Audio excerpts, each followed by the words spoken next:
ورکعوا مع الراکعین، رکوع کرنے والوں کے ساتھ رکوع کرو. یہ حکم ہے جماعت کے ساتھ نماز پڑھنے کا. ایک صحابی نے 6 7 8 عذر بتائے، بوڑھا ہوں، بیمار ہوں، رستہ خراب ہے، موذی جانور ہے، خطرہ ہے، جان جانے کا اندیشہ ہے. نبی کریم صلی اللہ علیہ وسلم نے ابن مکتوم کو کہا کیا آواز آتی ہے اذان کی؟ جی اذان کی آواز آتی ہے. بس تو آئے گا مسجد میں، جب اذان کی آواز آ جائے مسجد میں حاضر ہونا ہے.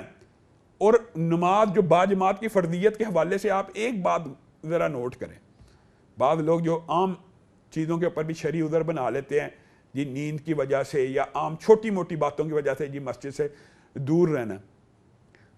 جو صلاۃ خوف ہے وہ باجماعت ادا ہوتی ہے، حالت جنگ میں ادا ہوتی ہے، جان کا خطرہ ہوتا ہے، دشمن کی تلواریں ہوتی ہیں، دشمن کی گنیں ہوتی ہیں، ان کے سائے کے نیچے بھی اللہ رب العزت کس چیز کا حکم دے رہا ہے. قرآن پاک میں صلاۃ خوف کا پورا ذکر موجود ہے کہ کس طرح ادا کرنی ہے. صلاۃ میں تخفیف ہوگی لیکن پڑھنی جماعت کے ساتھ ہے.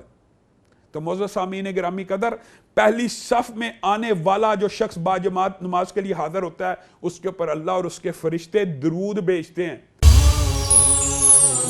پیغام ٹی وی